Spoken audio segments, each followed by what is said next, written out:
Okay everybody, we're the Beefy boys and today we're going to be cooking a Malbech Marinated flank steak.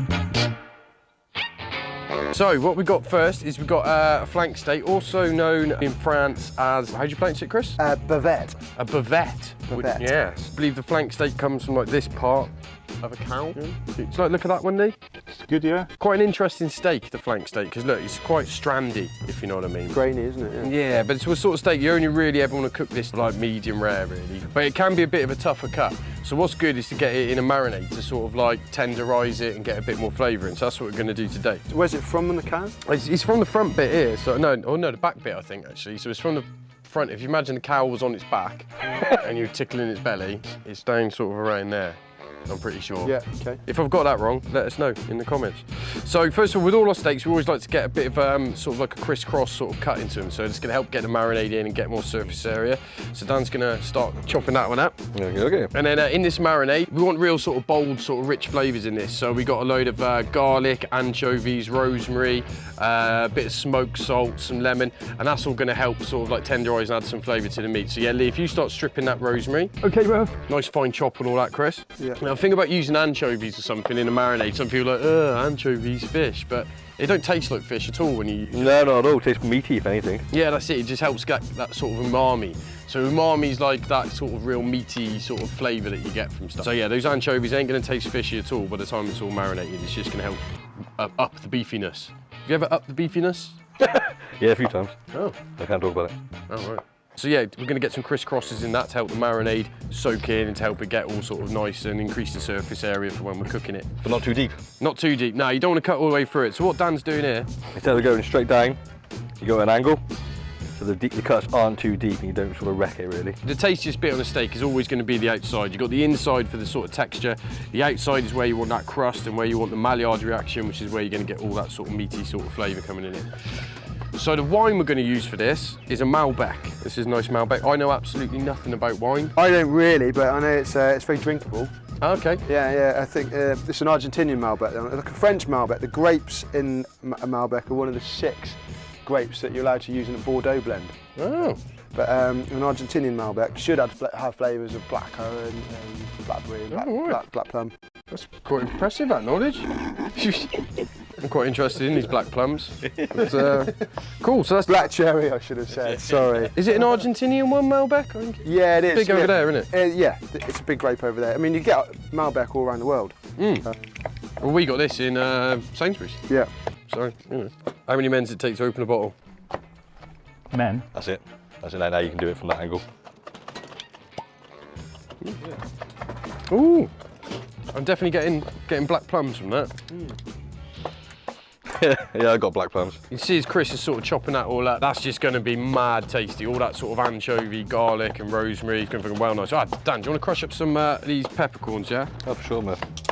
Yeah, so we're going to crush up some black pepper, get that in the marinade as well. Sometimes we do avoid putting black pepper on the rub of a steak, but this is going to go in the marinade, so hopefully it will go into like all the winey flavours and all that. Of course, we're going to chuck the salt in there. Now what we're going to do, we're going to take the flank steak and we're going to just roll it in that, so it's getting all that contact with all those lovely delicious bits of rosemary and all that, man. Yeah, give it a good roll in there. Yeah, chuck her in there. Yeah. We'll have all those bits in there as well.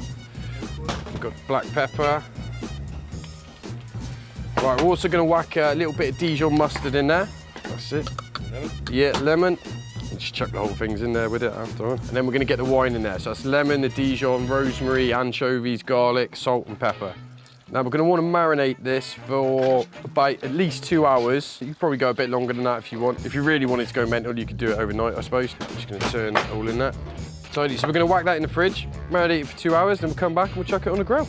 Perfect. Woo! Yeah, so our flank steak, aka Bavette, yeah, has been marinating for about 3 hours, and it looks more tender, man. Like it's blending more and stuff. It's already look at the colour of it. Massive bender. Yeah, it's a massive bender, man. And it's gone like a purpley pink. Doesn't look great, does it? No, It actually looks like it's gone off, but no, that's going to be tasty, man. That's it. It's all within flavoury stuff in there. So right, we're going to chuck this onto the grill now, fire it up, give it a little rest, and then see how it turns out. So now we're going to sear off the Malbech marinated flank. Bit of oil on there. okay. Get it ready. Here we go. Beautiful. Right, get that marinade out of the way. Salt it up. Salt her up there. So it'd be interesting to see what this sort of red wine does to it, man. Yeah, all that. I've seen something the colour as well. It'd be hard to. Yeah. Well, it's a sort of, it's obviously an acidity to it, isn't it? Like it's like vinegar, so it's going to hopefully you would have thought soften it up, make it more Yeah, tender. break down the fat. Yeah, exactly. Well, it definitely feels more tender than when it was, you know, straight from the butcher's. It's actually a brine, isn't it? What's inspired this particular like? Well, it was the whole idea. Well, Christian actually went on holiday to Argentina, so it's kind of like the idea. Obviously, they're big into their beef. We're cooking on a parrilla. We thought, yeah, let's do something where we're mixing a bit of sort of real famous Argentinian wine with some beef. Malbec wines, big over there. What was the best thing you ate when you were in Argentina, Chris? It's a whole rib of beef. Well, it wasn't a whole rib of beef, but it was a rib of beef. It was rib of beef, and it was made with a. It was served with like a red wine reduced gravy. Oh, it was nice. almost like this kind of syrup, like a ketchup almost. Yeah. Was that done over a parrilla? I didn't actually see the kitchen, but I mean, yeah, it would have been cooked over over wood. It all is. Well, it's the best, to be fair. You know, it is the best way to cook beef, isn't it? Yeah. Yeah. Unless it's a burger. The best way to cook a burger is directly on one of these. When you whack a steak down, the bit's gone on, the heat's transferring into the steak, so it's automatically making the hot plate colder. So you want to keep that steak moving, you want to keep it nice and hot and searing, which is also a function on your phone. So lifting it up, taking it all the way over onto here. Right, where it's going to finish directly over the coals. So we're going to lift it up so it finishes a little bit kind of lower. See what temperature we're on now? Yeah, double check it. Hopefully we're somewhere in the 30s, I reckon. Yeah, what Yeah, not too bad. near 40 odds, yeah. So we've got it on here now so it can finish off sort of nice and low with a bit of the oak smoke underneath it to give it that sort of smoky flavour. So yeah, we just wait now till it hits about, what, 50, 51? Yeah. Right, so if you double check then, this is reading, oh, bang on, 51, 51.6, that's perfect. Right, so we'll take that off now, give it a little rest, then we'll carve it up. Oh God.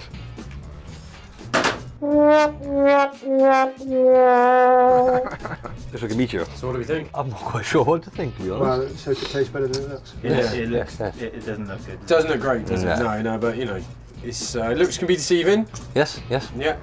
I'm going to find out, I suppose. Slice it up. Slice her up. Yeah. Seemed like a good idea at the time, so Yeah. should we try it, yeah? Yeah, sure. Alright then. Cool. Right, ready?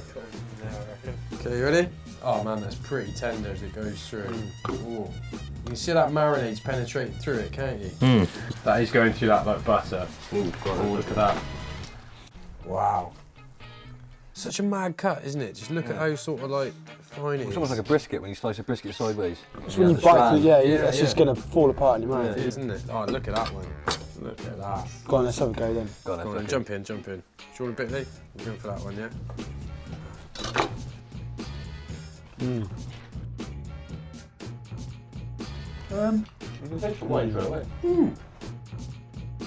The texture of it's quite mad, isn't it? It's weird. It's kind of, it's got like a texture unlike any other sort of steak, isn't it, really? It's like juicy. It kind of falls apart in your mouth. Real beefy flavour to it as well. Despite the red wine. Oh. Almost tastes like chorizo. Too winey for you? Yeah. I don't mind that wine. Nice wine, because it's It's just got a like weird taste. a chorizo sort of blue cheesy sort of flavour to it. It's perfectly cooked. It does, doesn't it? Yeah, it's like a blue cheese sort of note. Yeah. Well, Tasty. Not for me. so Lee wasn't a fan, No. but if you're looking for something different to do with your steak, you know, rather than usual sort of rubs, but marinated. that wine one really does kind of, Yeah, if you're a big fan of red wine and steak, then let's put both together, innit? But, it does give it that sort of, like you said, Chris, it's got a real blue cheesy sort of mature sort of note to it. So it's a real good one to try if you're after something a little bit kind of different. And a really interesting cut as well to your normal sort of, you know, sirloins and ribeyes and that. But Lee won't be doing it again. I definitely will not be doing that again. No, he's not a fan. Yeah. But I couldn't do it on my own anyway. Cool, so that was the Beefy Boys Malbech Marinated flank steak. Otherwise known as the bavette. It's not for everyone, just you know, for people with a mature adult palate, you know, are gonna like it, I think. Complex flavours. Yeah, exactly. Different. Yeah, exactly. Cool, so yeah, try it out, let us know in the comments how you get on, if you liked it, or if like Lee, you didn't like it. And yeah, let us know. So, thanks for watching everyone, we've been the Beefy Boys. Goodbye.